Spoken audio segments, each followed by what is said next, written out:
Assalamualaikum warahmatullahi wabarakatuh. Penyoal Nizam yang bernama Nizam berkaitan dengan hukum makmum yang membaca Fatihah dan surah dengan kuat sehingga mengganggu jemaah sebelah. Perkara ini termasuk dalam perbuatan yang ditegah oleh Nabi SAW berdasarkan beberapa hadis. Antaranya Nabi SAW bersabda, kullukum yunaji rabbahu fala yajhar ba'dukum ala ba'din bil qiraah, yang bermaksud semua kamu sedang bermunajat kepada Allah Subhanahu wa taala di dalam salat mereka. Setiap kita ketika menunaikan salat, kata Nabi, sedang bermunajat kepada Allah Subhanahu wa taala.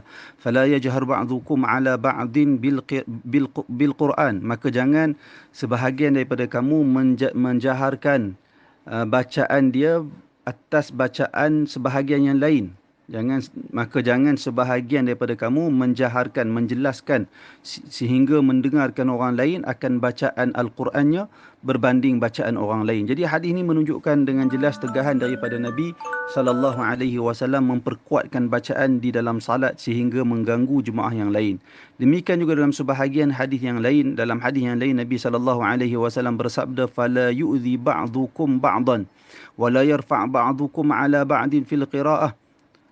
Dan jangan sebahagian daripada kamu menyakiti sebahagian yang lain dengan memperkuatkan bacaan dia, dan jangan juga dia mengangkat suaranya berbanding suara sebahagian yang lain dalam membaca Al-Quran. Hadis ini diriwayatkan oleh Imam Ahmad, demikian juga Abu Dawud, demikian juga An-Nasa'i dari hadis Abi Sa'id Al-Khudri.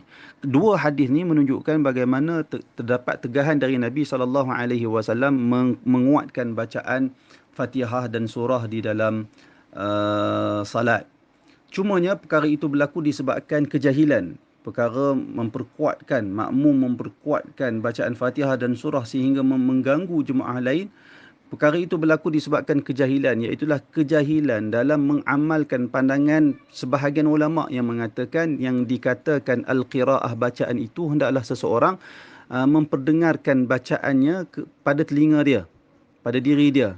Itu pandangan kebanyakan para ulama, dia kata sedemikian. Yang dikatakan qiraah, membaca itu, ialah apabila seseorang membaca dengan sehingga dia dapat mendengar bacaan itu pada diri dia.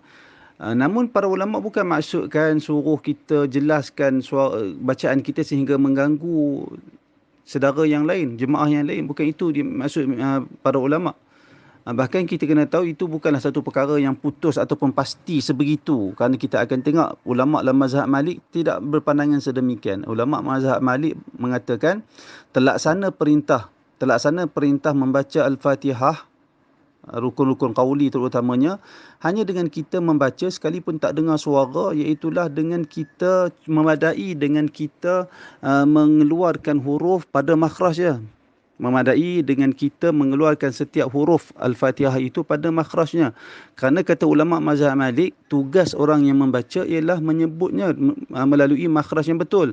Manakala mendengar bukan tugas seorang qari', mendengar bukan tugas seorang yang membaca. Sebaliknya mendengar adalah kerja mustami', seorang yang mendengar.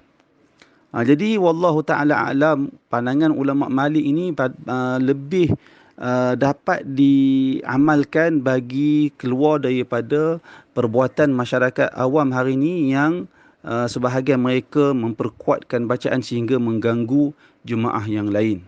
Wallahu a'lam.